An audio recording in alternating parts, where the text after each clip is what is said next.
Welcome to Nature Calls, Conversations from the Hudson Valley.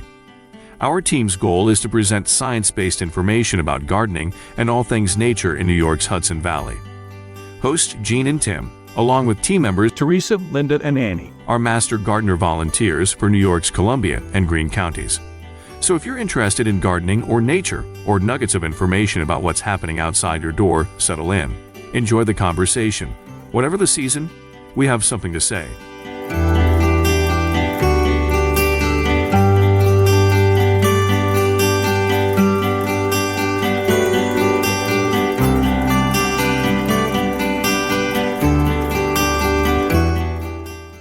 Hi, I'm Tim Kennelty. And I'm Jean Thomas. And welcome to Nature Calls, Conversations from the Hudson Valley. Today's episode is a compilation of segments on everything you need to know about growing veggies. So listen in to part 2 of the Veggie Patch with Teresa Golden.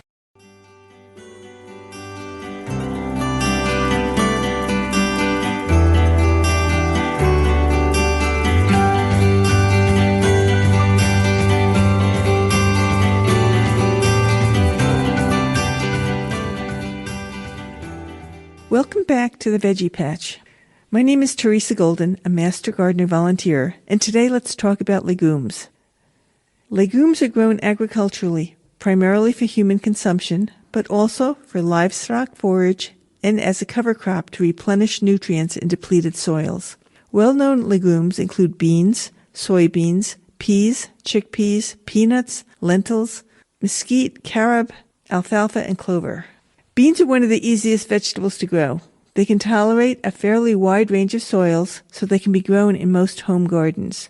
There are over 130 varieties of edible beans with pod colors ranging from green, yellow, and purple to red or streaked. Some of them are collectively known as snap beans. While green beans are exclusively green, yellow pod beans may be referred to as wax beans. Shapes range from skinny fillet types to a wide Romano type, and more common types in between. Beans grow typically as either bush or pole types. Bush beans are short plants growing to about 2 feet high, often without requiring any support. They tend to reach maturity and produce their fruit in a relatively short period of time. Pole beans have a climbing habit and produce a twisting vine, which must be supported by poles or trellises. They typically produce higher yields over a longer period and in less space than bush types. Half-runner beans have both bush and pole characteristics. Their runners can be anywhere between 3 and 10 feet long. Plant beans in full sun after the danger of frost has passed. Make sure to follow the planting instructions for the variety you've chosen. Mulch the soil around the plants to retain moisture, but make sure that it is well drained. Beans have shallow roots, so the mulch keeps them cool. Water them regularly, about 2 inches per square foot per week, to keep them flowering. Note that excessive nitrogen will delay flowering, so don't over-fertilize. Make sure to weed diligently, but carefully to avoid disturbing the shallow root systems. Harvest snap beans any time before the pods begin to toughen and the bean seeds begin to mature. They will be most tender when the small seeds inside is 1/4 the normal size. From this stage on, pods will become more fibrous and the beans starchier. Beans can be picked every 2 to 3 days, but only when the vines are dry to help prevent bean rust and the spread of other diseases. Picking beans often and regularly will help to lengthen the harvest period. Harvest lima, soy, and fava beans while the pods still have their attractive green color and are plump. Make sure they don't lose their gloss or turn yellow. Quality is best if they are eaten as soon as possible after being picked, since their sugars quickly turn to starch. To ensure a continuous harvest, you can plant snap beans every 2 to 3 weeks from the frost-free date until mid-July. Another common legume is a pea. Peas are one of the first crops planted and harvested in New York State. 3 main types are grown in the home garden: English or garden peas, snap peas, and snow peas. Cultivars can be bushy and less than 3 feet tall or grow to over 5 feet tall. Considered a cool weather crop, peas can be planted outdoors when the soil reaches a temperature of at least 40 degrees Fahrenheit, but warmer soils will speed germination. However, you can also plant or replant peas in July to yield a fall crop in September or October. The good news is that peas can handle a light frost.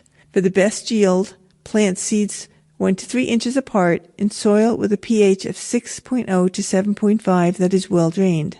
There's no need to thin them if appropriately placed. Note the peas are very sensitive to excess soil moisture, so well-drained soil is key. Varieties under 3 feet tall can be grown without any support in rows 12 inches to 18 inches apart. For taller varieties, use a trellis or chicken wire to keep the vines upright to make them easy to pick and keep them off the ground. You can harvest them when the peas enlarge in pods. Note that weeds can quickly outcompete peas and are a special problem in late April and May plantings, so make sure to stay on top of your weeding. Adequate moisture is critical at pod fill, so make sure to water the garden as needed. Harvesting varies by type. For garden peas, harvest and shell them when the pods are plump and well filled, but before the seed becomes starchy. Pick snow peas when pods are large and flat, but before the seeds begin to enlarge. Snap peas should be harvested when the pods are succulent and the seeds are small. Remove strings from along the suture of the pod before cooking or eating. Once picked, they are best stored in the refrigerator in a vented plastic bag. Beans, peas, and other legumes can be considered either a vegetable or a protein food. They are an excellent source of protein and provide iron and zinc. They are low in fat and sodium and high in dietary fiber, potassium, magnesium, and the B vitamin. Grow legumes as an integral part of healthy eating. Thanks for listening to the Veggie Patch. Until next time, nature calls. You're listening to Nature Calls, conversations from the Hudson Valley. Now it's time for the Veggie Patch. This is Teresa Golden, a Master Gardener volunteer from Cornell Cooperative Extension of Columbia and Greene Counties. And today we'll talk about tomatoes. One of the most common and beloved vegetable crops for gardeners, tomatoes require relatively little space, yet can yield 10 to 15 pounds of fruit per plant. There are so many varieties available today. So, how does one choose? Let's start with some basics. Determinate tomato plants grow to a certain height and then stop. They flower and set their fruit within a relatively short period of time. Indeterminate tomatoes continue to grow, flower, and set fruit until frost or disease kills them. These vines continue to grow throughout the season, so these varieties should be staked, caged, or pruned. The tomato fruit is 95% water, with the flavor determined by free sugars and acids, texture, and growing conditions. Select varieties have been bred to grow well in our regions. Think about how you will use a tomato. Are you looking for large fruit for slicing, medium-sized fruit to chop into salads and salsas, smaller fruit for lunch boxes, tomatoes for canning or juicing or drying? Also consider resistance to diseases, especially ones that are common in your area. Many gardeners don't raise their own tomatoes from seed and may be limited to those varieties offered by local garden centers. Read label descriptions and talk to fellow gardeners about which tomato varieties they prefer and why. One option might be to try 2 or 3 plants of a different tomato variety each year just for fun or experimentation. Tomatoes are well adapted to a range of soil types, but the soil pH should be in the 6.2 to 6.8 range, so make sure you get your soil tested. Because of their long growing season and temperature requirements, tomatoes tend to be started indoors 6 to 8 weeks before being moved permanently into the garden. When purchasing tomato seedlings, select stocky plants with thick, straight stems and bright green leaves. The ideal transplant is 6 to 10 inches tall, as broad as it is high. Avoid tall and lanky plants or large, well-established plants with flowers or fruits already visible. Tomato plants will flourish in well-drained sites that receive full sun for most of the day. Whether your plants are purchased or homegrown, harden off tomato seedlings before transplanting them into the garden. About 10 days before transplanting, set plants outside for a few hours each day to gradually acclimate them to outdoor conditions. Start by setting plants in filtered light in a setting protected from strong breezes. Each day, prolong the period the tomato seedlings spend outdoors, exposing them gradually to direct sunlight and wind. Remember that seedlings lose water much more rapidly outdoors than inside and will need more frequent watering during the hardening off process. Bring plants indoors at night and on days when temperatures fall below 60 degrees Fahrenheit. Once the danger of frost has passed and soil temperatures have warmed to about 60 degrees Fahrenheit, you can plant your tomatoes into the garden. Around the Hudson Valley, this typically means waiting until around Memorial Day. The ideal spacing for tomato plants depends on the growth habit of the variety and whether the plants will be pruned. For staked or caged plants, 18 to 24 inches between plants should suffice. But if you don't stake them, allow 12 to 24 inches between determinate plants or 2 to 3 feet for indeterminate ones. When planting, dig a hole about twice the side of the tomato seedling and its root ball, setting the seedlings into the ground at the same level as it grew in the container. Please don't add Epsom salts to the soil unless soil testing shows a magnesium deficiency. Make sure to cover the root ball entirely. Set tomato plants in the ground so that only 2 to 3 sets of true leaves are exposed. Horizontal planting is an effective way to make plants stronger, especially leggy ones. Avoid setting the root ball deeply into cold soil. To reduce transplant shock, make sure to water them. If you plan to use stakes or cages, install them at planting time rather than late when the plant roots are visible. Where space is limited, tomatoes may be grown in containers. Although any large container will work if it provides adequate drainage, a general recommendation is to plant 1 tomato plant per 4 or 5 gallon container. Pay special attention to water and fertilizer needs, as container-grown tomato plants have no access to the deep soil reservoir of water and nutrients. Make sure your tomatoes get about an inch of water each week, either through rainfall or watering. Make sure to water the ground, not the leaves. Watering in the morning is preferable, so the water can be absorbed during the day, as tomatoes tend not to like wet feet. An even moisture supply throughout the time the fruit is developing helps prevent a condition called blossom end rot, as well as to supply the water needed to develop the fruit. Too much water at any one time may cause ripening fruit to split. Pruning or selectively removing some of the tomato plant growth can improve airflow, enhance yields, and prolong the harvest season. It can also help reduce some disease problems. The ideal pruning system depends on whether the tomato is a determinate or an indeterminate variety. Mulching the base of the tomato plant helps to reduce soil moisture, raise soil temperatures during the early part of the season, suppress weeds, and help stabilize soil temperatures throughout the summer. Tomatoes can be mulched with a thick organic mulch of straw, pine needles, leaves, and spread 2 to 4 inches deep around the plants. Because organic matter delays soil warming, wait until the soil is thoroughly warm before applying these mulches. The ultimate growth condition for tomatoes is a mean daily temperature of 70 to 75 degrees. Growth stops below 50 degrees.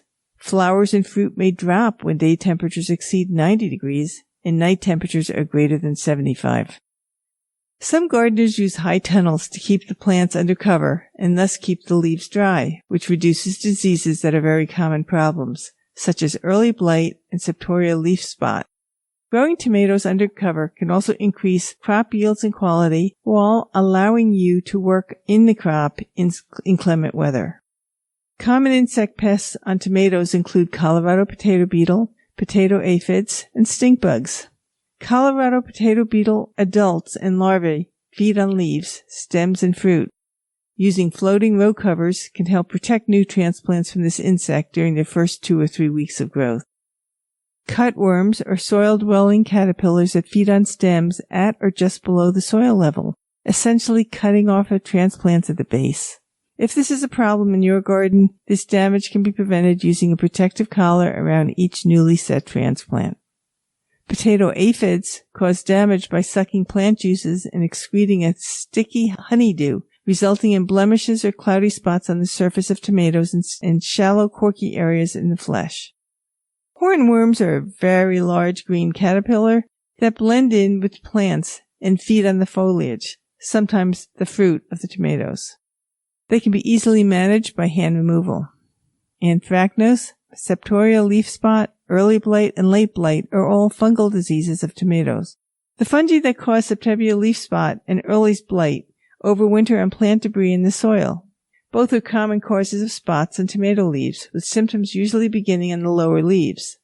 Septoria leaf spot is usually more severe because it can eventually cause the plants to be defoliated. Late blight does not overwinter in our soils and arrives via storms each year, usually late in the season. Although it does not cause leaf spots, it does blight leaves, stems, and fruit and kill plants very quickly. If you suspect fungal diseases are affecting your tomato crop, it's important to identify the disease to manage the disease effectively.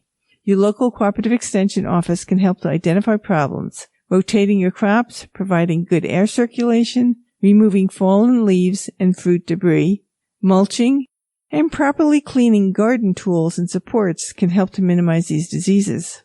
Assuming you've successfully managed these various pests and diseases, tomatoes can be harvested primarily between the pink and ripe stages. Light is not necessary to complete the ripening process, but don't store them in the refrigerator. Rather, allow them to ripen fully indoors at room temperature. Enjoy watching your tomatoes grow and enjoy the delicious harvest. Thanks for listening to the Veggie Patch. Until next time, nature calls. You're listening to Nature Calls, conversations from the Hudson Valley. And now it's time for the Veggie Patch. I'm Teresa Golden, a Master Gardener Volunteer for Cornell Cooperative Extension of Columbia and Greene Counties. Today, let's talk about the food group that is most used for human consumption. Want to guess what it is? Cucurbits. Despite the strange name, the common members of this family include such things as cucumbers, pumpkins, summer and winter squash, watermelons, and muskmelons. They can easily be identified by their bright yellow flowers. Each vine produces both a male and female flower. Cucurbits grow best in summer when days and nights are consistently warm. They do need full sun and well-drained soil. For best results, consider adding organic matter before you plant them. Cucumbers are a home garden favorite. There's nothing like the crunch of a fresh cucumber right off the vine. You can grow either the slicing cucumbers that are typically 5 to 8 inches long, or the pickling ones. They tend to be about 2 to 3 inches long. The pickling ones are smaller and mature faster than the slicing varieties. Both types are available as bushes or vines. Bush varieties take up less space and are ideal for containers. The vine type can be trained to climb up a support, or you can just let them sprawl on the ground. To train vine varieties, space plants at least 1 foot apart in front of an anchored trellis. When they are about 2 feet tall, their tendrils will start to attach to the structure and the plant will climb up about 6 to 8 feet. Vines on a support tend to produce a higher yield as well as straighter and longer cucumbers. From a yield perspective, you can expect to get an average of 15 cucumbers per plant. So, plan accordingly so you don't end up inundating your friends and family. Cucumbers like full sun, good air circulation, and soil that is well drained and rich in organic matter. They are easy to direct sow in the garden, but you can also start them indoors about 8 to 10 weeks before the last frost date. Repot the seedlings into 3-inch pots when they are 3 to 4 inches tall and have 2 sets of leaves. If you prefer the ease of buying seedlings, make sure to buy stocky plants with shiny green leaves and no flowers. Home-grown or purchased seedlings can be transported in the garden when the soil temperature exceeds 60 degrees, so you might have to wait a few weeks after the last frost date. Allow at least 12 inches between plants. Handle the transplants gently to minimize disturbance to the roots.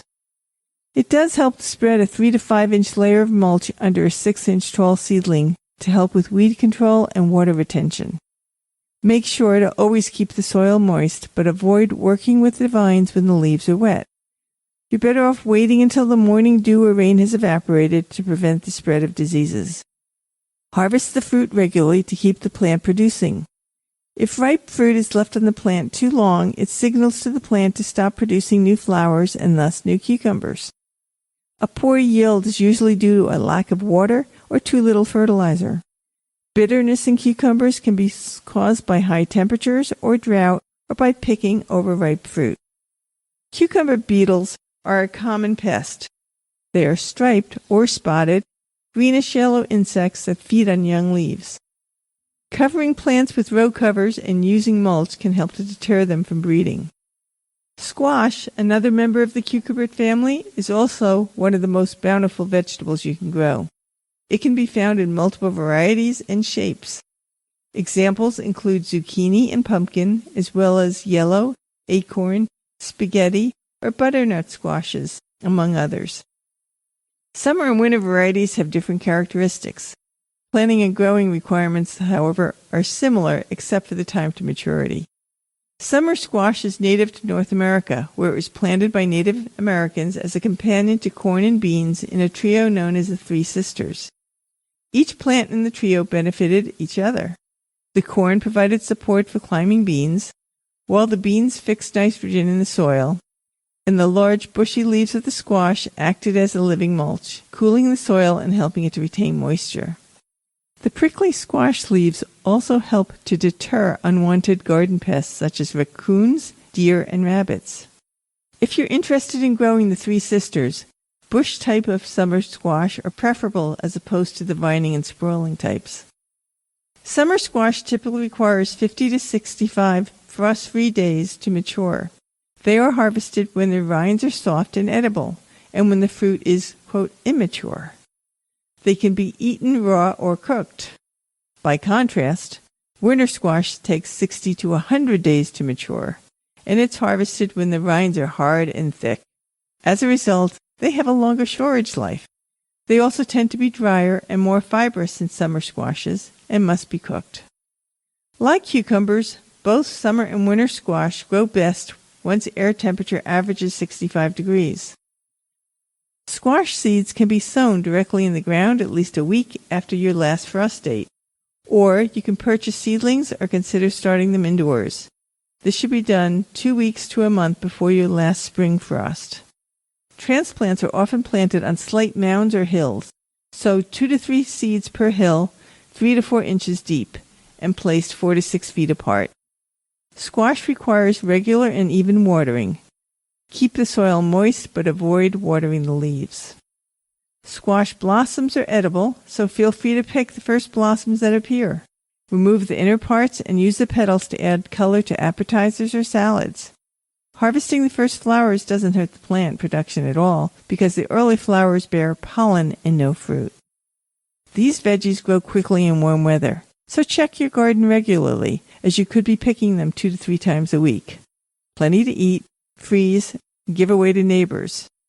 Just remember that the larger a summer squash gets, the tougher the skin and seeds are. Larger squash is great for baking, so don't despair if you miss one. Allow winter squash to mature on the vine, but harvest them when their skins are hard, but before the first frost. After harvest, winter squash should be allowed to cure outdoors and dry and toughen the skins before storage in a cool, dry, ventilated area for up to 5 to 6 months. Vine borers often injure these plants. Prevention is the best defense against them. Use floating row covers until the flowers start to bloom is one approach. Other conditions such as bacterial wilt, mosaic virus, powdery mildew, and blight can also affect squash. Make sure to clean up any plant debris at the end of the season and turn the soil in the spring to bury insect pupae to help control these issues. Enjoy experimenting with the wide range of cucurbits that are available to grow. Until next time, this is Teresa Golden with the Veggie Patch.